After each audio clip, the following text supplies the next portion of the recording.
ఈరోజు మన రైతులు అప్పులు పాలు కావడంలో కనీసం 40% అప్పులు 2 సబ్జెక్టుల దగ్గరికి వెళ్తాయి. ఒకటి తమ పిల్లల విద్య, 2 తమ రోగాలను బాగు చేసుకోవటం. ఈ రెంటికయ్యే ఖర్చులు ఈ రోజున 40%. ఈ రెంటి మీద కానీ సరైన దృష్టి మన రైతులకు కానీ ఏర్పడగలిగితే 40% అప్పులు లేకుండా పోతాయి. రైతుల ఆదాయం పెంచగలిగే ఫార్ములా అట్లాంటి మ్యాజిక్ నా దగ్గర ఏం లేదు, కానీ ఖర్చు తగ్గించగలిగే మ్యాజిక్ నా దగ్గర ఉంది. నేను ఆరోగ్యం గురించి పక్కా నేర్పించగలిగితే ఖర్చు తగ్గుతుంది అనేది నేను కొన్ని ఉదాహరణలు మీకు నేను చూపిస్తాను. అది పెద్ద ఎత్తున వెళ్ళాల్సిన విద్య అని నా అభిప్రాయం. ఏ దేశమైనా తమ దేశ ప్రజల యొక్క ఆరోగ్య అవసరాలు, వైద్య అవసరాలు. ఆరోగ్య అవసరాలు అంటే తిండి, మంచినీళ్ళు, నివాస వసతి, ఆరోగ్య విద్య, పరిసరాల పరిశుభ్రత, వీటికి పెట్టే ఖర్చు అంతా ఆరోగ్య అవసరాల కోసం పెట్టినట్టు లెక్క. వైద్య అవసరాలంటే ఆరోగ్యం పోయిన తర్వాత రోగం వస్తుంది. రోగం వస్తే బాగు చేసుకొని తిరిగి ఆరోగ్యవంతులు కావాలి. ఆ పనికి ఉపయోగపడే వాటిని వైద్య అవసరాలు అంటాం. అంటే ఆసుపత్రులు, డాక్టర్లు, బెడ్లు, నర్సులు, ల్యాబొరేటరీలు, మందుల కంపెనీలు, ఇవన్నీ వైద్య అవసరాల కింద వస్తాయి. ప్రతి దేశానికి తమ ప్రజలకి హామీ పెడతారు వాళ్ళు. జీవించే హక్కులో భాగం కింద హామీ ఏంటంటే ప్రజల ఆరోగ్య అవసరాలు మేము తీరుస్తాం, వైద్య అవసరాలు మేము తీరుస్తామని. మనకు అందుకే జనరల్ హాస్పిటల్ ఆ పని చేస్తూ ఉంటాయి. ప్రజలకి పీడిఎస్ కింద ఎందుకు రూపాయికి బియ్యం ఇస్తారనంటే, లేదా ఉచితంగా ఇస్తారనంటే కారణం ఏంటంటే మీ జీవించడానికి మేము హామీ ఇస్తామని అర్థం. ముసలివాళ్ళకి పెన్షన్ ఇస్తామంటే అర్థం ఏంటి, వితంతువులకు పెన్షన్ ఇస్తామంటే అర్థం ఏంటి, పిల్లలకు ఉచిత చదువు అంటే అర్థం ఏంటంటే మీకు మేము హామీ పెడుతున్నామని అర్థం. అవన్నీ ఆరోగ్య అవసరాల్లో భాగం. జనరల్ హాస్పిటల్లో ఉచిత వైద్యం చేస్తానంటే వైద్య అవసరాల్లో భాగం. ఏ ప్రభుత్వమైనా ఈ హామీ పడాల్సిందే. ఎందుకంటే ప్రభుత్వాలని నడిపేది, ప్రభుత్వాలకు డబ్బు అందజేసేది మనమే కాబట్టి మన అవసరాలు తీర్చాలి అంతే. మనకు తెలియదు చాలామందికి మనమే డబ్బులు ఇస్తున్నాం వాళ్ళకని. మనమేమనుకుంటున్నాం, వాళ్ళు మనకు డబ్బులు ఇస్తున్నారు అనుకుంటున్నాం. మనము డబ్బులు ఇస్తే తిన్నంత తిని మిగిలిందంటే ఇంత మనకి ఇస్తున్నారు. అది అసలు సంగతి. వాళ్ళు అంతంత తినకూడదు, తింటున్నారు. ఇందాక చెప్తున్నట్టు సార్ కొండలను రక్షించటం మా పనిని, రక్షించటం వల్ల ఉపయోగం ఉంటుందని చెప్పటం మా పనిని మళ్ళీ సవరణ చేసి చెప్పాడు ఆయన. తింటారు కొండలను కూడా వీళ్ళు, మరుసను తింటారు, రాళ్ళను తింటారు, అన్నిటి తింటారు. ఏమి తిన్నా సాల్టంలా పొట్టలకి. అట్లా తయారైన రాజకీయ నాయకులు మన దేశంలో. వాళ్ళందరూ బతకడానికి, వాళ్ళందరి అవసరాలు, వాళ్ళ టెలిఫోన్ అవసరాలు, ప్రయాణ అవసరాలు, తిండి అవసరాలు, వాళ్ళ బట్టలు, ఎవ్రీథింగ్ మనమే ఇస్తున్నాం. వాళ్ళ అవసరాలన్నీ మనమే తీర్చి పన్నులు కడుతున్నాం. మీకు కనపడదు అది. మీరు వాటి ప్రతి వస్తువు మీద పన్ను కడుతున్నారు. వాళ్ళు చేతికిస్తే వాళ్ళు అరిగించుకోగలిగినంత తిని అరిగించుకొని మిగిలిన దాంట్లో కొంత మన ముఖాన్ని వేస్తున్నారు. మేమిస్తున్నాం అంటున్నారు. మేమిస్తున్నాం రా మీకు, మీరు మాకు ఇయడంలా. అవి ఎప్పుడంటాం మనం? ఈ జ్ఞానం మనం జనానికి ఇవ్వకపోతే కుదరదు. ఎవరు నమ్మికలు లేరు ఇక్కడ. ఈ మధ్య కొన్ని దేశాలు తిరుగుబాటు చేసి పరిపాలించటం తరిమేస్తున్నారు, గుర్తుందా? అట్లా తరిమేయబడడానికి అన్ని అర్హతలు సంపాదించుకున్న రాజకీయ నాయకులు మన దేశంలో ఉన్నారు. మనమే ఇంకా పూనుకోలే. ఎప్పుడు పూనుకుంటామో నాకు ఇంకా అర్థం కావడంలా. అటువంటి ఆ సమస్యని ఇందాక నేను చెప్పిన దానికి ఉన్న లింక్ ఏంటంటే ఆరోగ్య అవసరాలు, వైద్య అవసరాలు ప్రభుత్వాలు తీరుస్తాయి. ఆ లెక్కలు ఒకటి ఉండాలి గవర్నమెంట్ ద్వారా. లెక్కలు ఏంటంటే ప్రజలందరికీ 140 కోట్ల మందికి, ఈ దేశంలో ఉన్న 140 కోట్ల మందికి ఒక ఏడాదిలో ఏ రకమైన రోగం ఎన్నెన్ని వస్తాయి, ఇది లెక్క. దీని పేరు డిసీజ్ బర్డన్ లేదా రోగాల బరువు అంటారు దీన్ని. ఇది చాలా అద్భుతమైన అవసరమైన లెక్క. మనలాంటి కాస్త వెనుకబడ్డ దేశాల్లో 100కి 95 వంతులు కరెక్ట్ లెక్క ఉంటుంది. అభివృద్ధి అయిన దేశాలు పశ్చిమ ఐరోపా లేదా అమెరికా లాంటి దేశాల్లో అయితే 99% కరెక్ట్ లెక్క ఉంటుంది. ఉదాహరణకి 140 కోట్ల మందికి ఒక ఏడాదిలో ఒక్కసారి జలుబు వచ్చిందనుకుంటే 140 కోట్ల రోగాలని అర్థం. ఒక 2 సార్లు కొద్దిగా నొప్పి వచ్చిందనుకో పొట్టలో 280 కోట్ల రోగాలు. ఒక 25 కోట్ల మంది గుండె జబ్బులు వచ్చినాయి అనుకోండి, 25 కోట్ల రోగాలు. అరుదుగా వచ్చే ఒక క్యాన్సర్ 1000 మందికి వచ్చిందనుకోండి, 1000 రోగాలు. ఇట్లుంటుంది ఆ లెక్క. రోగాలు వెరైటీ గురించి నేను మాట్లాడడంలా, టోటల్ సంఖ్య గురించి మాట్లాడుతున్నా. రోగాలు వెరైటీ కొన్ని వేలు ఉంటాయి. ఈ కొన్ని వేల రోగాల గురించి మాకు చదువు చెప్పినారు, 5.5 ఏళ్ళు చదువు చెప్పినారు. వాటిల్లో కొన్ని రోగాలు చాలా ఎక్కువ వస్తాయి, కొన్ని రోగాలు అరుదుగా వస్తాయి. అందుకని నేను మీతో ఇప్పుడు సంభాషిస్తున్నది రోగాలు ఎన్ని రకాలు, అవి ఎట్లొస్తాయి అనేది కాదు. మొత్తం రోగాలు ఈ దేశంలో ప్రజలకు ఎన్ని వస్తాయి, అన్ని రకాల రోగాలు కలిపి. అందులో ఆ లెక్కలోంచి 100లో 80 రోగాలకి ₹1 ఖర్చు అక్కర్లేదు, ఒక్క మందు తినక్కర్లేదు, డాక్టర్ దగ్గరికి పోనక్కర్లేదు, ఆసుపత్రుల్లో చేరక్కర్లేదు. ఇది నా మొదటి స్టేట్మెంట్. 100కి 80 ఉన్నాయి అంటారు మీరు. అవును, 80 ఉన్నాయి. జ్వరం అనేక మందికి వచ్చి ఉంటుంది ఈ హాల్లో ఉన్న వాళ్ళకి. 100కి 80 జ్వరాలు షార్ట్ వైరల్ ఫీవర్స్, వైరస్ అన్ని క్రిమితో వస్తాయి. దానంతరదా 5 రోజుల్లో తగ్గిపోద్ది, ఏం చేయకుండా తగ్గిపోతుంది. వైరస్ క్రిమికి మందులు పనిచేయవు, యాంటీబయాటిక్స్ అని అస్సలు పనిచేయవు, వాడకూడదు. వైరస్ జ్వరాలకి యాంటీబయాటిక్స్ వాడితే, అనవసరంగా వాడితే, ఆ యాంటీబయాటిక్స్కి రెసిస్టెన్స్ వచ్చి కొనాలైనాక ఈ మందులు పనిచేయవు. ఇప్పుడు ఆ స్థితికి చేరినాం మనం మన దేశంలో. వైరల్ ఫీవర్స్ 5 రోజులు తగ్గిపోయే వాటికి మందులు అక్కర్లేదు. జ్వరాలు 80 అవే. నీళ్ల విరేచనాల్లో 100కి 80 వైరస్ క్రిములతో వచ్చేవి. ఆటలమ్మ అని చర్మం మీద గుల్లలు వస్తాయి, వారానికి ఆటంతటే తగ్గిపోతాయి, ఏ మందు అక్కర్లేదు. అది కూడా మా పిల్లలకి రాకూడదు అనేది మనకు నేర్పించినారు. ఇప్పుడు ఆటలమ్మ అనే జబ్బు ఒకసారి వస్తే జీవితాంతం రాదు. ఒక 4-5 రోజులు ఇబ్బంది పెడితే జీవితాంతం రాదు. దానికి వ్యాక్సినేషన్ అమ్మడం మొదలుపెట్టినారు. ఇప్పుడు అనవసరం ఆ వ్యాక్సినేషన్ వాడడం. అంటే పిల్లల డాక్టర్లకి పని, మనకి ఆదాయం క్రియేట్ అవుతుంది, వ్యాపారం కింద మారింది వైద్యం. అందుకు చెప్తున్నా, ఈరోజు మన పిల్లల డాక్టర్ దగ్గరికి వెళ్ళి మీ పిల్లల్లో వ్యాక్సిన్స్ వేయిస్తారు, అందులో 80% వ్యాక్సిన్స్ అనవసరమైన వ్యాక్సిన్స్. ధనుర్వాతానికి వ్యాక్సిన్ ఓకే, కోరింత దగ్గుకు వ్యాక్సిన్ సరైంది.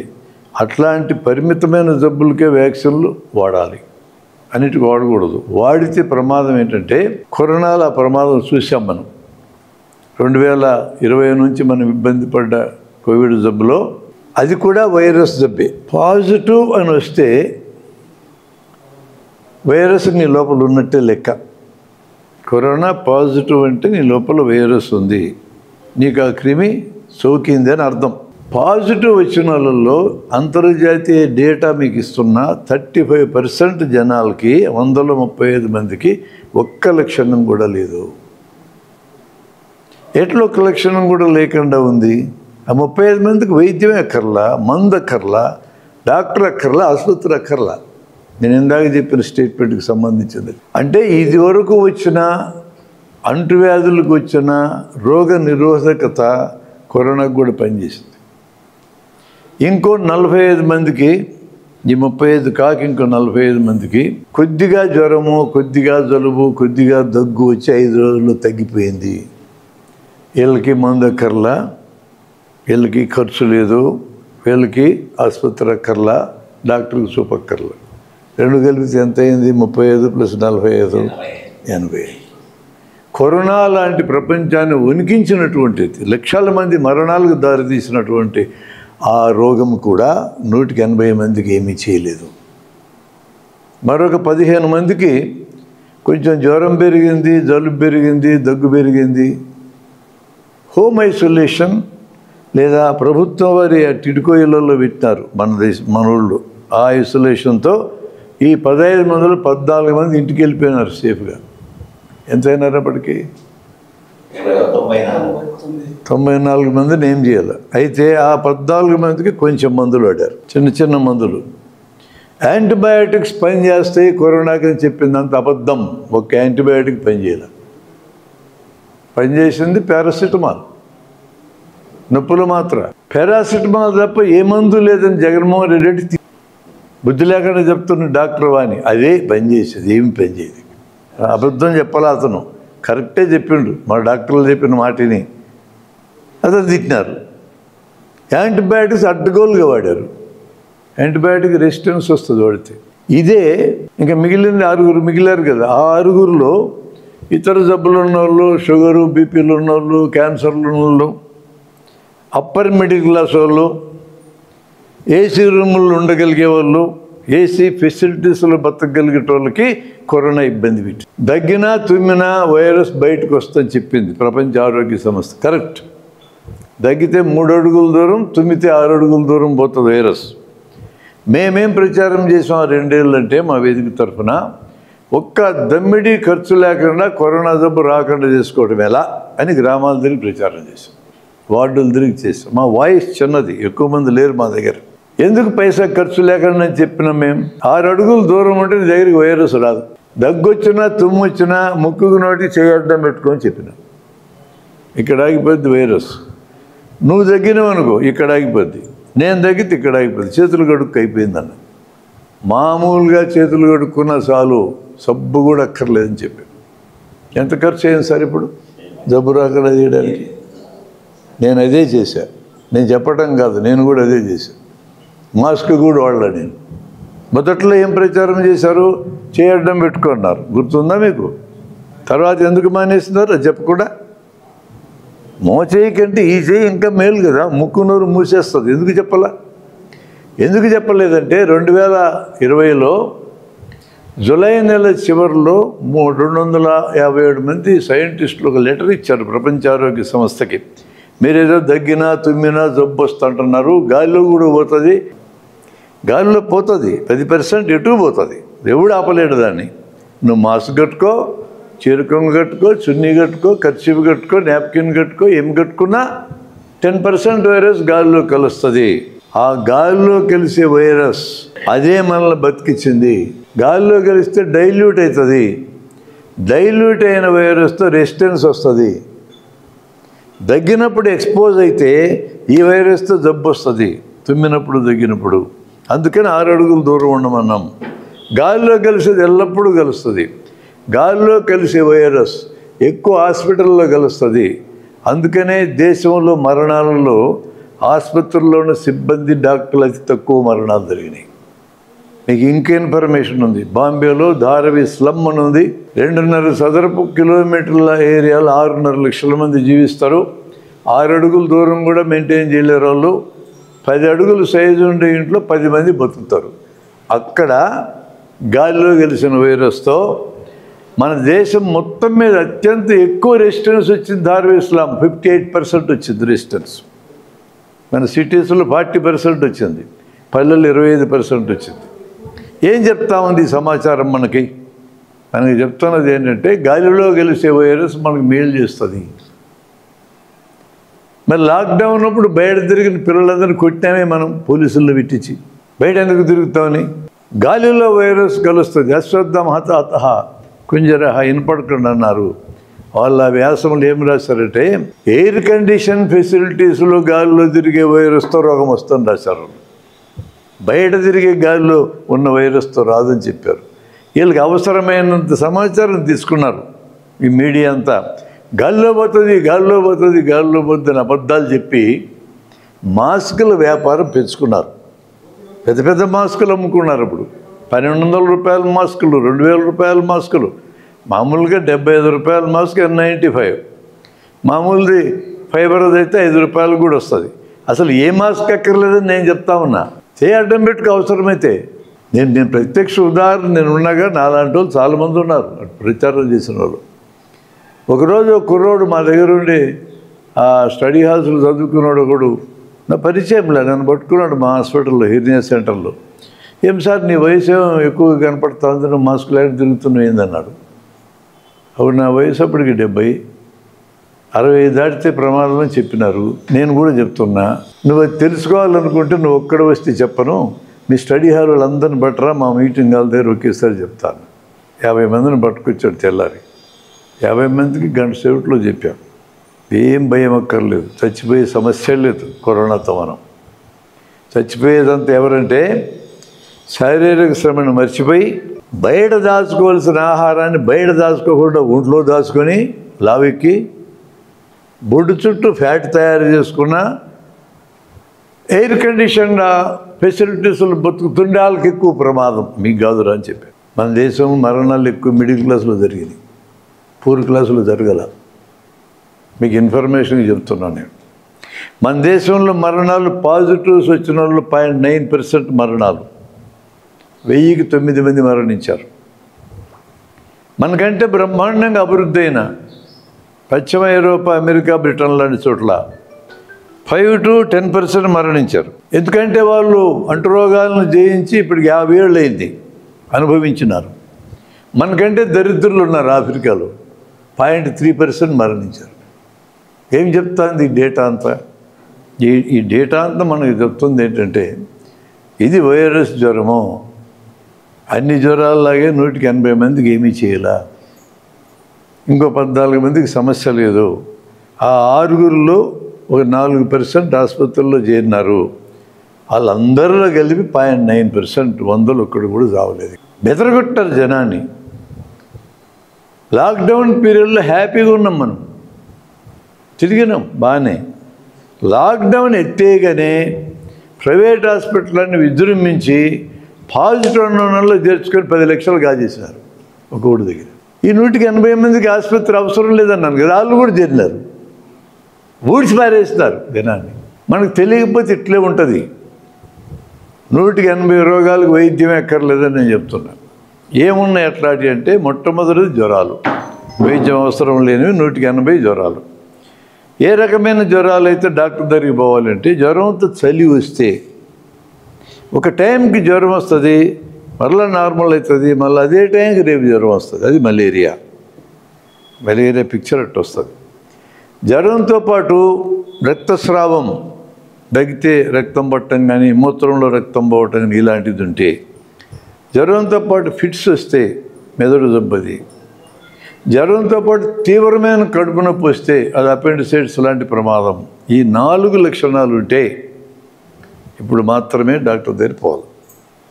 మనకంటే ఎంతో అభివృద్ధి అయిన ఆరోగ్య వ్యవస్థ ఉన్న బ్రిటన్లో, మనం 200 ఏళ్ళు పరిపాలించిపోయిన వాళ్ళ ఆ దేశంలో నేషనల్ హెల్త్ సర్వీస్, జాతీయ ఆరోగ్య వ్యవస్థ ఉంది. అక్కడ ఫ్రీ వైద్యం, ఫ్రీ, ఎవరు డబ్బు ఖర్చు పెట్టక్కర్లా.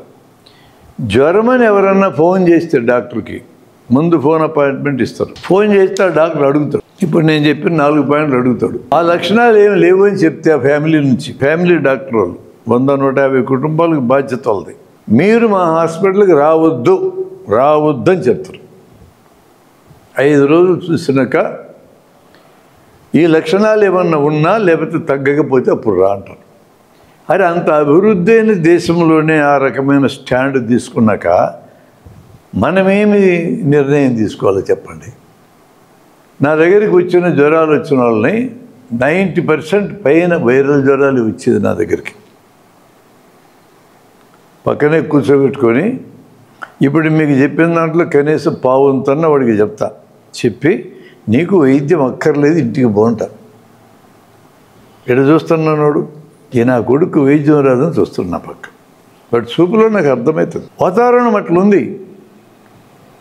ఏం సార్, నేను నంద్యాల నుంచి 70 కిలోమీటర్ల నుంచి అదే పనిగా జ్వరం అని భయపడతా వస్తే ఏం కాదు పోయి ఇంటికి బాగుంటావా? ఆడి ముఖంలో నాకు రాసి ఉంటుంది. అది ఏం చేయాలి లేనప్పుడు? అతని కాన్ఫిడెన్స్ నిలబెట్టుకోవాలంటే 3000కి పరీక్షలు రాయాలా, పక్కనే గాయత్రి స్టేట్స్ని పోషించాలా, ఒక 1000 రూపాయలకి మందులు రాయాలా, మందుల కంపెనీలు బతికించాలి. 4000 వదిలిస్తే నాకు ఇచ్చిన డబ్బులు కరెక్ట్ అనుకుంటున్నాడు. ఈ బాధ పడలేక ఒక 2 ఏళ్ల క్రితం మేము డిక్లేర్ చేసినాం, మీరు ఎవరైనా ఫ్రీగా వచ్చి మా దగ్గర చూపించుకోవచ్చు, మీరు రూపాయి ఇయ్యక్కర్లా. అప్పటిదాకా 100 తీసుకునేవని ఎత్తేసిన, ఈ 100తో నేను బతికేదింది పోని.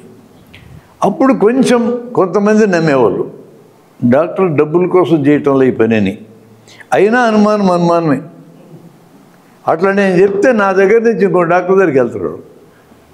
వాడు 5000 ఊడిస్తే, పెద్ద డాక్టర్, చాలా మంచి డాక్టర్, ఎన్ని పరీక్షలు చేయిస్తారు చూడు, 5 కాగితాలు వచ్చినాయి. కాగితాల సంఖ్య పెరిగే కొద్దీ నీకు సాగు దగ్గరైనట్టు గుర్తుపెట్టుకోండి. ఇంత కట్టలు పట్టుకొని వస్తారు మా దగ్గరికి. కట్టలు పెరిగితే అర్థమైంది, డాక్టర్లు పెరిగినారు, ఎక్కడా నీకు తృప్తి కలగల, డాక్టర్ని మారుస్తూ ఉన్నావు, ఆ కట్ట పట్టుకుని నా దగ్గరికి వస్తే నన్ను ఎప్పుడు మారుస్తావని అర్థం. నాకు ముందే అర్థమవుతుంది. నీ కట్ట చదవడానికి నాకు అరగంట పడుతుంది, చదివినందుకైనా నాకు ఫీజు ఇవ్వచ్చు కాను. ఇప్పుడు నాకు నువ్వెందుకు ఫీజు ఇవ్వు? నీకు రూపాయి ఖర్చు లేక నేను పంపించినందుకు. నీకు అక్కర్లేదని చెప్పి పంపించినా కదా, నాకు ఇవ్వచ్చు కదా ఫీజు నువ్వు. వాడెవడు 4,000 నీ జేబులు ఖాళీ చేసినోడికి డబ్బులు ఇస్తావేంది నువ్వు? మన కల్చర్ అది. తప్పుడు కల్చర్ ఎక్కించున్నాడు తలకాయ నిండా. జ్వరాలకి 180కి వైద్యం అక్కర్లేదు. మీరే తెలుసుకోవచ్చు. ఇప్పుడు నేను చెప్పిన లక్షణాలు దాన్ని బట్టి జ్వరం, తలకాయ నొప్పి ఉంటుంది, ఒళ్ళు నొప్పులు ఒకటి, సడన్గా వస్తుంది, కొద్దిగా ముక్కులు గారుతుంటుంది. పిల్లల మీద మహా ప్రేమ, మనకి ప్రేమ వద్దని కాదు, పరిగెత్తారు డాక్టర్ దగ్గరికి, చిన్నపిల్లల డాక్టర్ దగ్గరికి. బిడ్డ ఏడుపుని భరించలేరు, పరిగెత్తే డాక్టర్ ఖచ్చితంగా మీకు 4-5 వేలు ఊడ్చినాక మిమ్మల్ని పంపిస్తాడు. వాడు బతికేది ఎట్లా అంటావు? అట్లా ఆడు బతికించడానికి మీరు పుట్టినారా? ఆడు ఎట్లా బతకాలి వాడు చూసుకుంటారులే, మీకేం పని వాడిని బతికిచ్చే పని? ఇది ఆలోచించాం మనం. చిన్న జ్వరం బ్రిటన్ ఎట్లా చూస్తుంది, సరైన వైద్యం ఎట్లా చూడాలి, తప్పుడు వైద్యం ఎట్లా చూస్తా మీకు చెప్పా. అట్లా దానంతటే తగ్గే జబ్బుల కింద వస్తాయి ఇవన్నీ. ఇంకో గ్రూప్ ఉంది మన వైద్యానికి పోయే గ్రూపు. ఆ గ్రూప్ ఏంటంటే అస్సలు అది రోగమే కాదు, నువ్వు రోగం అనుకుంటావు. ఇప్పుడు పెళ్ళిళ్ళకి భారీగా పెడుతున్నారు కదా తిండి, కనపడ్డాన్ని అందరినీ ఓడ్చుకొచ్చి కూర్చోబెట్టి పెడుతున్నారు. నీ ఫోన్లో ఉన్న వాళ్ళందరికీ ఇస్తావు కార్డులు, ఒక్కొక్క కార్డు 100 రూపాయలు. పెళ్ళిళ్ళకి ఇంత ఖర్చు పెట్టు దగులుబాజీ కార్యక్రమం అన్న అభిప్రాయం. ఇంకా పెళ్ళిళ్ళు కాని వాళ్ళు ఎవరైనా ఈ హాల్లో ఉంటే మీరు ఖర్చు పెట్టదలుచుకుంటే తెచ్చుకొని బ్యాంకులో వేసుకోండి, రిజిస్టర్ పెళ్ళి చేసుకోండి, అన్ని పెళ్ళిళ్ళే, ఇబ్బంది ఏం లేదు. ఎందుకు వీళ్ళందరిని పిలిచి నువ్వు బోబెట్టాలా? వాడు ఎవడో నాకలతో చచ్చేటోడిని ఏమైనా పిలిచి పెడుతున్నామా? మొత్తం కడుపులు బగలు తిన్న బేచే కదా. మళ్ళీ వచ్చి దాని కొంక దీని కొంక పెట్టేవాళ్ళే కదా వాళ్ళు.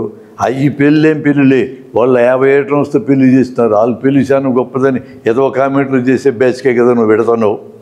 పైగా పల్లెంలో పెట్టుకుని అంత తినేసేస్తారా? సగం మిగిలిచేటోళ్ళకి వీళ్ళందరికీ మీరు ఎందుకు బోబెట్టాలా? ఇప్పటికే మా పిల్లలు పెళ్ళి లేని, లేకపోతే నేనేది పెట్టి ఉండను కదా. వాళ్ళు ఏదో చేతనేది ఖర్చు పెట్టుకొని కాజేసుకున్నారు డబ్బులు. నేను నా మనమల్లకి మనవరాలకి రికమెండ్ చేయను, అసలు ఖర్చు లేకుండా పెళ్ళిళ్ళు చేసుకోమంటారు. అట్లా తిన్నప్పుడు అన్నీ తినాలేమనుకున్నప్పుడు ఎక్కువ తింటాడు, పెట్టినన్ని తినాలేమోనని కడుపు నొప్పి వస్తుంది. వాడు నా దగ్గరికి వస్తాడు, కడుపు నొప్పి సార్ అని. ఏమైందంటే పెళ్ళికి పోయినా సార్ కొంచెం ఎక్కువ తిన్నట్టుంది. నీకు తెలుదా? తిన్నది నువ్వే కదా, ఎక్కువ తిన్నట్టుందంట. ఒక పూట మానేవై తగ్గిపోద్దంట. నా ఆన్సర్ అయితే ఒక పూట సెలవు పొట్టకి. నేను అంత పని ఎందుకు చేయిస్తావు? అలివిగా కదా నెత్తనేసి. నువ్వు అట్లా చేయవు, డైరెక్ట్గా గ్యాస్ట్రోఎంటరాలజిస్ట్ దగ్గరికి వెళ్తావు. గ్యాస్ట్రోఎంటరాలజిస్ట్ అన్నట్టు గొంతులో గొట్టమేయకుండా స్కాన్ తీయకుండా మాట్లాడు. అది 1000, ఇది 1000, 2000. గొంతులో గొట్టమేస్తే 199 మందికి వచ్చే రిపోర్ట్ ఏంటంటే GERD, gastro oesophageal reflux disease. మీకు అర్థం కాని భాష అది. గ్యాస్ట్రైటిస్, డ్యూడెనైటిస్ ఇట్లా ఉంటాయి. అది ఏం రోగం లేదని అర్థం తెలుగులో, దానికి అర్థం. అల్సర్ కానీ క్యాన్సర్ కానీ 1% వస్తుంది. అతని ఆర్గ్యుమెంట్ కూడా బాగానే ఉంటుంది. ఎట్లా అంటే, అవును నేను స్పెషలిస్ట్ని, నేను కూడా మిస్ అయితే ఎట్లా రోగాన్ని, అందుకని అన్ని పరీక్షలు చేయిస్తా అంటాడు. వాడు మిస్ అయితే ఇబ్బంది కదా. ఏమైనా పెద్ద గ్యాస్ట్రోఎంటరాలజిస్ట్ అంట, నువ్వు కూడా జబ్బు కనుక్కోలేవా అని తిడతారేమో. అందుకని 100 మందికి గొట్టాలు వేయాల్సింది, ఆ 1% తెలుసుకుంటానికి. అట్లా మనం చిక్కేస్తాం వాడి చేతుల్లో. ఇప్పుడు గ్యాస్ట్రోఎంటరాలజిస్ట్ మా గాయత్రి స్టేట్లోనే 60,000 మంది ఉన్నారు. వీళ్ళందరూ రికార్డ్స్ చూడండి మీరు పోయి. ఇప్పుడు పోయి చూడండి, మీకు అర్థమవుతుంది. 99 కేసులకి ఏ రోగం లేదని వచ్చి ఉంటుంది. అంతెందుకు ఈ వయసు ఉండేవాళ్ళు మీరు మరి పిల్లలను వదిలేస్తే పర్లేదు, కానీ నడి వయసు ఉన్నవాళ్ళు మీరు డాక్టర్ దగ్గరికి వస్తే మా భాష ఎక్కడో తెలుసా మీకు? ఏం సార్ బాగున్నావా అంట. తిరుపతి రెడ్డి వస్తాడు, బాగున్నావా అండి. నాకేం సార్ గుర్రాయిలా ఉన్నా అంటాడు ఆయన. ఎంత మీ వయసు అంటే 50 అంటాడు. 50 ఏళ్ళ వయసు వచ్చినాక అట్లా మాట్లాడుతున్నా, పరీక్షలు చేయించుకున్నావా అంట. నాకెందుకు సార్ పరీక్షలు అంటాడు. అట్ట అనకూడదు నువ్వు, ఒక ఏజ్ వచ్చినాక రెగ్యులర్గా 6 నెలలకు ఒకసారి పరీక్షలు చేసుకోవాలంటే ల్యాబుల్లో బతికించాలా అని చెప్తా. అనుమానంగా పోతే 500-600 అని వాటితో పాటు ఒక ఈసీజీ తీస్తాడు, ఇంత బుడుగు వస్తుంది. ఆ ఈసీజీడు చూస్తా సీరియస్గా ముఖం పెట్టి, నీకు అనుమానం మొదలవుతుంది. ఏమబ్బెట్టి చూస్తున్నాడు ఇంతసేపు అని. కొంచెము డౌట్ ఉంది సార్ అంట. ఏం డౌట్ అంటాడు, కార్డియాలజిస్ట్ తిరిగి వెళ్ళంట. ఆడు మళ్ళీ ఈసీజీ తీస్తాడు. ఎందుకు తీస్తాడు, నిన్న తీసిన ఈసీజీలో నీ గుండె యొక్క నిన్నటి పరిస్థితి తెలుస్తుంది, ఈరోజు పరిస్థితి తెలియాలంటే మళ్ళీ తీయాలి కదా అంటాడు. మీరేమంటారు, మళ్ళీ తీస్తారు. మళ్ళీ 200-300 ఖర్చు. ఇది ఇక్కడ తేలదు సార్, ఇది కొరోనరీ యాంజియోగ్రామ్ చేయాలా, గుట్టం పంపించి గుండెకి మందెక్కించి చూడాలా, గుండెకి రక్తం సప్లై చేసే రక్తనాళం సన్నపడ్డదని డౌట్ ఉంది అంటాడు. అదో 12,000 వ్యూల్లో చేస్తారు, ఇబ్బంది ఏం లేదు. అదే అయిపోయిన తర్వాత మీ గుండెకి రక్తం సప్లై చేసి కుడిపక్క రక్తం సప్లై చేసి ఒక నాళం కొంచెం బూడింది అంటాడు. ఎంత అంటారు ఈయన, 40% అంటాడు. అమ్మ 40 భయం. అంటే 35 అంటే పాస్ కదా. 35 అంటే చిన్న కథ కాదు, సినిమా వచ్చిందిగా, 35 మార్కులు. 40 అంటే నీకు భయం వేస్తుంది. మరి ఏం చేయాలి సార్ అంటాడు ఈయన. ఎడల్పు చేయించుకో, తాపీగా చెప్తాను. చెయ్యి సార్ అయితే 1.5 లక్షలు తెచ్చుకుంటా. నువ్వు పోతుంటావు 1.5 లక్ష అప్పు ఎక్కడ తేవాలని. ఇంకా అప్పే, ఇంకెక్కడ వస్తుంది మనకు 1.5 లక్ష. పోతుంటే వెనక్కి పిలిచి మళ్ళా అది ఒక రక్తనాలు సన్నబడి ఉంటుందో, 2 సన్నబడి ఉంటాయో, 3 సన్నబడి ఉంటాయో చెప్పలేం కదా. సన్నబడి దాన్ని ఎడల్పు చేసినాక మళ్ళీ సన్నబడకుండా గొట్టం బిగించాలా అంట. అవి బిగించు సార్ అంటాడు ఈయన. ఇండియా గొట్టం అయితే 30,000కి వస్తుంది, ఫారిన్ గొట్టం 1,30,000. ఏది బిగించాలా అంట. ఏది బిగించాలి సార్ మీకు? ఖచ్చితంగా ఫారిన్ గొట్టమే. 5 లక్షలకి టెండర్. 180 నుంచి 90% రక్తనాళం బూడేదాకా మీకేం కాదు. శరీరం బరువు తగ్గి రోజు గంట ఎక్సర్సైజ్ ఉంటే, కనీసం నడక, టెన్షన్ లేకుండా బతికితే, అడ్గోలు తిండ్లు తినకుండా, జంక్ ఫుడ్స్ తినకుండా ఉంటే, అట్లాంటి 4-5 జాగ్రత్తలు తీసుకుంటే చాలు, మీ గుండె జబ్బులు తొందరగా రావు. అవి ఏమన్నా రిస్క్ ఫ్యాక్టర్స్ ఉంటే చూడండి. ఆ రిస్క్ ఫ్యాక్టర్స్లో పొగ ఒకటి ఉంది, సారాయి ఉంది. పొగ తగ్గింది ఈ మధ్య తాగడం, సారాయి పెరిగింది. గవర్నమెంట్లే తాగమంటున్నాయి. తాగకపోతే ఏమన్నా అనుకుంటారు వాళ్ళు, అందుకని తాగడం మొదలుపెట్టినాం. వాళ్ళు బతకాలంటే మనకు తాపాలా. గాంధీ మహాత్ముడు చెప్పాడు ఆయన బతుకున్నప్పుడు, ఈ దేశంలో ఏ రాష్ట్ర ప్రభుత్వమైనా ప్రజలు సారాయి తాగితే దాని ద్వారా వచ్చే రెవెన్యూ ఉంటే తప్ప మేము బతకలేమంటే సావండ్రా మీరు అన్నాడు ఆయన. ఆయన చంపినాం. ఆయన సావండ్రా చెప్పింది ఏలని ఈ పరిపాలించడం వాళ్ళని. ఆయన చంపి ప్రశాంతంగా ఉన్నాం మనం. ఈ నుంచి ఇట్నే మాట్లాడుతుంది ముసలోడని. స్వతంత్రం వచ్చిన ఏడాదికే లేపేసినాం. ఉండకూడదు అట్టటోళ్ళు మన దేశంలో, మంచి చెప్పేటోళ్ళు ఉండకూడదు. ఇప్పుడు తాపిచ్చి విచ్చలవిడిగా. మన చంద్రబాబు నాయుడు గారు అయితే ఎంత మంచివాడు అంటే, మీరేంద్ర తక్కువ ఖరీదు సారా దగ్గర దెబ్బతింటున్నారు, మంచి సారా ఇప్పిస్తా అని ప్రామిస్ చేసి ఇప్పిస్తున్నాడు. నాకేం ఆయన మీద కోపమేం లేదు. ఆయన మన మేలు కోసమే. మంచి సారా అయితే లివర్ తొందరగా దెబ్బతిరకని ఉంటుందని. ఎట్టా లివర్ పోయేదే, మంచి సారాయికైనా పోయేది, చెడ్డ సారాయికైనా పోయేది. రిస్క్ ఫ్యాక్టర్ అది. సరదాగా అలవాటు ఉన్న మానేయాలి, తాగకూడదు. పొగా సారాయి మానడం, టెన్షన్ లేకుండా బతకడం చాలా పెద్ద కష్టమైన పని అది. ఇప్పుడు టెన్షన్ లేని దేవుడికి భూమి మీద పసిపిల్లలకు టెన్షన్ ఎక్కించాంగా, మార్కులు ర్యాంకులు ఫేవర్ పట్టించడంగా. వాళ్ళకంటే మనకి ఎక్కువైందిగా. స్కూల్కి పంపిస్తే రోజు మార్కులు, రోజు చూడాలి మార్కులు. ఏం లేకపోతే ఏమవుతుంది, మార్కులు లేకపోతే. ఈ దేశంలో 170 మంది సక్సెస్ అయిన వాళ్ళు ఎవరికి మార్కులు లేవు. బ్రహ్మాండంగా మార్కులు తెచ్చుకున్న వాళ్ళు 170 మంది మామూలుగా బతుకుతున్నారు. ఇంకేం చేస్తాయి మీ మార్కులు? నేను కోసుకొని వండుకొని తింటారా పులుసు పెట్టి? భయపెడుతున్నాం పిల్లల్ని మనం. అందుకే నా పిల్లలు ఏం చేస్తారు మా దగ్గరికి, అమ్మా కడుపు నొప్పి పరుస్తారు మా దగ్గరికి, అమ్మా తలనొప్పి అంటాడు, అమ్మో గుండె నొప్పి అంటాడు. వాడిని అక్కడ చూస్తేనే మాకు అర్థమవుతుంది వాడికి రోగమే లేదని. పండగ చేసుకుంటాం మేము, అన్ని పరీక్షలు చేయిస్తాం. రోగం లేదు కదా, వాడికి ఏం కాదు, వాడికి ఏం కాదని మాకు ముందే తెలుసు. తల్లిదండ్రులు భయపడుతూ వచ్చినారు. అమ్మో గుండె నొప్పి అంటే ఆ పసిపిల్లవాడికి ఈసీజీ తీయిస్తాం, ఎక్స్రే తీయిస్తాం. అవసరమా వాడికి? అమ్మో తలకాయ నొప్పి అంటే సిటీ స్కాన్, ఎంఆర్ఐ 8,000. అట్లా ఉంటుంది మా అప్రోచ్. ఎందుకంటే ప్రైవేట్ మెడికల్ కాలేజీలు వచ్చినా ₹1,00,00,000 పెట్టి సీటు కొన్న తర్వాత ఎట్లా ఉంటుంది మా ఆలోచన? కొట్టి రావద్దా మాకు? ప్రతి ఒక్కడు పెట్టుబడి పెడితే లాభాలు చూడ్డా? ఎన్నికల్లో దిగినోడు 100 కోట్లు ఖర్చు పెట్టి ఎమ్మెల్యే అయితే 1000 కోట్లు సంపాదించాలని కూడా వాడు అనుకుంటే మేము అనుకోమా? ఆడికొక సూత్రం మీకు సూత్రం ఉండదు కదా. పెట్టుబడి లాగడమే కార్యక్రమం. అట్లా వైద్య వ్యవస్థ తయారైంది. అందుకనే 180కి అసలు వైద్యం అక్కర్లేదనే దాంట్లో ఒక గ్రూపు వాటంతటి తగ్గే జబ్బులు, రెండో గ్రూపు రోగమే కాదు నువ్వు రోగం అనుకొని వస్తావు, చురుక్కని వస్తాడు ఒక ఆయన. అసలు అది గుండె జబ్బే కాదు. చురుక్కని నొప్పి వస్తే గుండె జబ్బు కాదు. అది కడుపులో మంటలాగా రావాలి, బరువు ఎత్తినట్టు రావాలి, బిగదీసినట్టు రావాలి. 3 రకాలుగానే వస్తుంది గుండె జబ్బు. చురుక్ రానే రాదు. అట్లా ఈ చురుక్కోళ్ళు కార్డియాలజిస్ట్ దగ్గరికి వెళ్ళే వాళ్ళు 190 మంది దిబేచి పండగ చేసుకుంటాడు కార్డియాలజిస్ట్.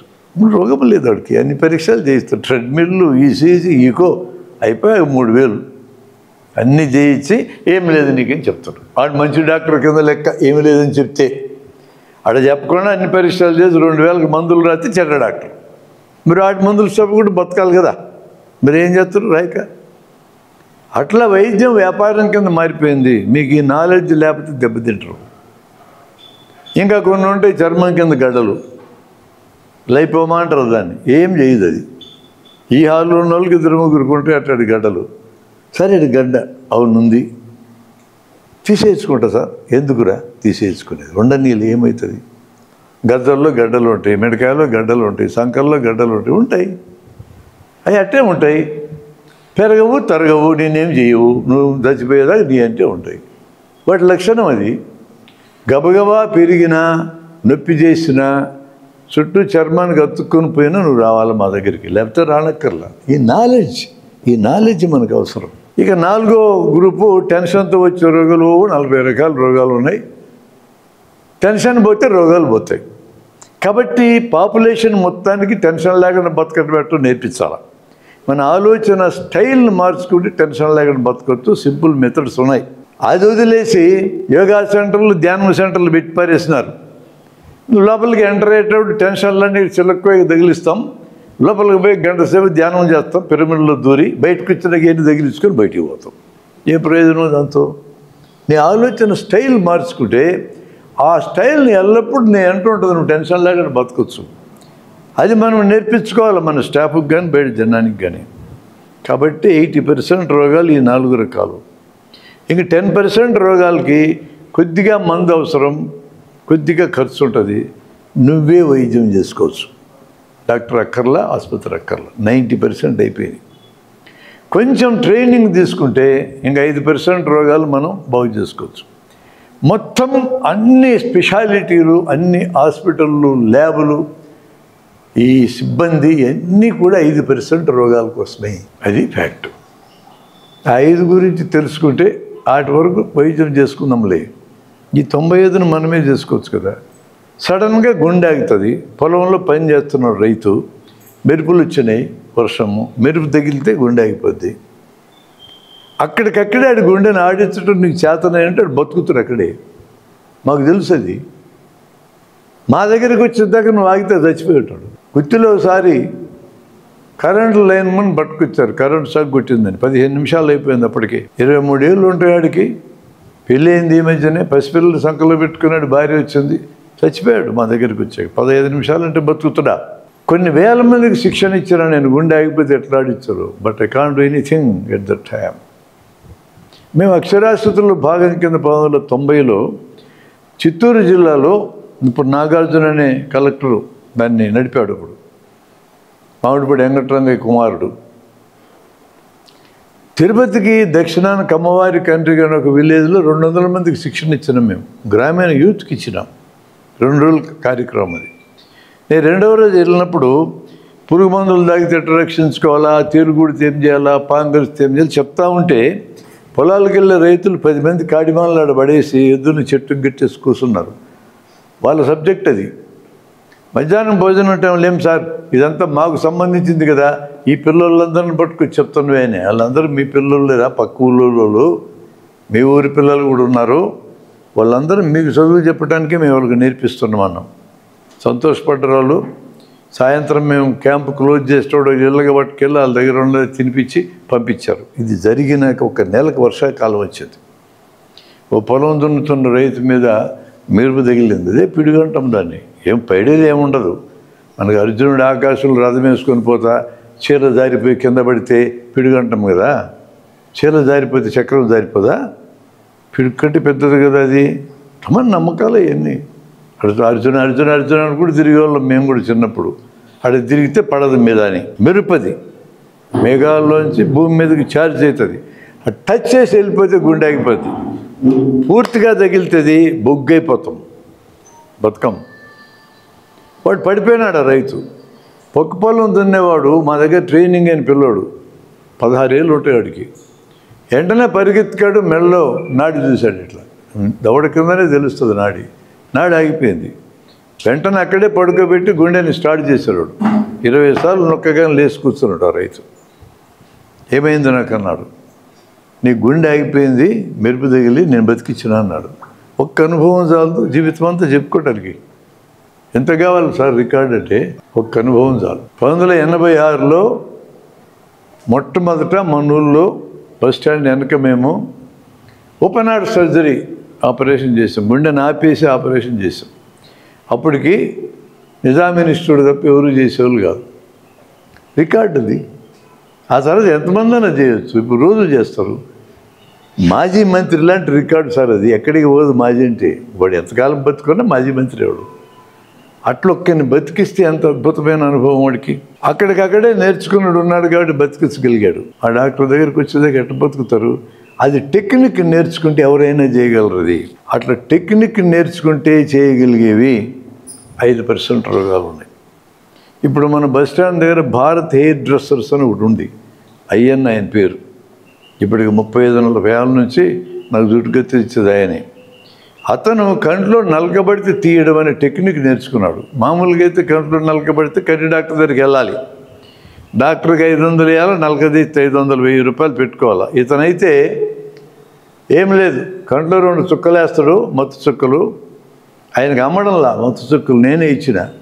మీకు ఎప్పుడు కావాలంటే అప్పుడు రా అన్న. 1000 మందికి వేయచ్చు చుక్కలు. ఒక బాటిల్ ఇస్తే శరీరంతో తీసుకుంటూ 2 చుక్కలు వేస్తాడు, ముద్దు వస్తుంది.